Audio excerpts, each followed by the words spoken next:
Hi everyone, again doctor जय Mehta here. आज की वीडियो में हम समझेंगे कि एंडोमेट्रियोसिस बीमारी लोगों को क्यों होती है।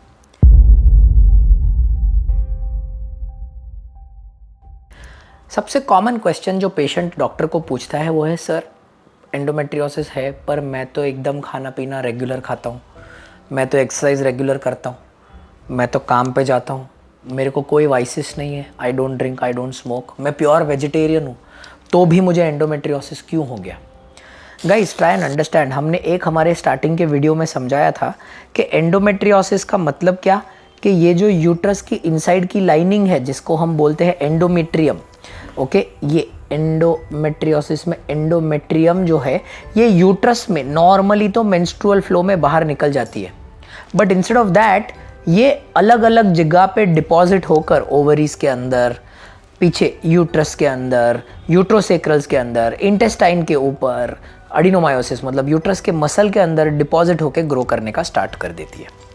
ऐसा क्यों होता है दोस्तों? जब कभी भी कोई भी चीज़ का आंसर लाइफ में स्ट्रेट नहीं होता ना, तो मेडिकल साइंस उसको बड़े बड़े थियोरीज में बना देते हैं कि शायद ये होता होगा, शायद वो होता होगा, शायद ये कारण हो सकता है, शायद वो कारण हो सकता है, क्योंकि वो सारी थ्योरीज है जो अलग अलग अलग प्रकार की बीमारी को एक्सप्लेन कर सकता है। जैसे कि मैं आपको सिंपल एग्जांपल दूं, हमारे में एक थियोरी कही जाती है जिसको बोलते हैं retrograde menstruation. Simple, retrograde menstruation. Menstruation मतलब क्या? मेंसेस होना। नॉर्मली ब्लड यहाँ से बाहर निकलना चाहिए, पर थोड़ा सा मेंस्ट्रुएशन फेलोपियन ट्यूब के द्वारा होकर पेल्विस में मतलब बॉडी के अंदर भी जाता है। इसको बोलते हैं रेट्रोग्रेड, कि भाई तू जाना चाहिए ये डायरेक्शन में, तू थोड़ा जा रहा है ये डायरेक्शन में। रेट्रोग्रेड मेंस्ट्रुएशन होने के कारण ये सब जो एंडोमेट्रियम के सेल्स रहते हैं ये अलग अलग अलग दिशाओं में जाकर डिपॉजिट हो जाते हैं और उसके वजह से एंडोमेट्रियोसिस होता है। पब्लिक फोरम्स पे, पेशेंट के एजुकेशनल ग्रुप्स पे ये कॉमन थ्योरी है जो एक्सेप्ट कर दी जाती है। हाँ बराबर बोल रहा है भाई, कुछ तो समझ में आया, मतलब लिंक कर सकते हैं। थोड़े लोग बोलते हैं नहीं पर ट्यूब काट भी दो ना भाई, चलो रेट्रोग्रेड मेंस्ट्रुएशन हो ही नहीं सकता, मैंने ट्यूब काट दी तो भी पेशेंट को एंडोमेट्रियोसिस हुआ। ऐसा कैसे? ऐसा इसके लिए क्योंकि एक अलग थियरी है कि भाई इसके ऊपर, ओवरी के ऊपर या यूट्रस के अंदर जो हमने ड्रॉ किया हुआ है, इसके अंदर ही थोड़े ऐसे सेल्स है जिसमें कैपेसिटी थी एंडोमेट्रियल सेल्स बन जाने की, तो वो सडनली बॉडी के अंदर ग्रो होना स्टार्ट हो गए कोई एनवायरमेंटल फैक्टर के वजह से। अच्छा ऐसी बात है, चलो ये भी थियरी एक्सेप्ट हो गई। तीसरी थियरी, इम्यून सिस्टम बॉडी की चेंज हो गई, इम्यूनोमॉड्यूलेटरी थ्योरी बोलते हैं जिसको, उसकी वजह से ग्रो हो गया। भाई कोई कारण नहीं था, मान के चलो ये बंदा जिसको कुछ भी प्रकार का रेट्रोग्रेड मेंस्ट्रुएशन, यूट्रस से कोई संबंध ही नहीं है, उसको एंडोमेट्रियोसिस ग्रो हुआ इधर डायफ्राम पे। सांस जब लेते हैं ना अपन, ये मसल के अंदर एंडोमेट्रियोसिस ग्रो हो गया। भाई उधर कहाँ मेंस्ट्रुअल ब्लड पहुंचेगा? हाँ ये भी बात राइट है। तो बोलते हैं कि नहीं, इम्यूनोमॉड्यूलेटरी थियरी काम की होगी शायद, इम्यून सिस्टम पेशेंट की चेंज हो गई तो इम्यूनोमॉड्यूलेटरी हो गई, ये थियरी की वजह से हुआ।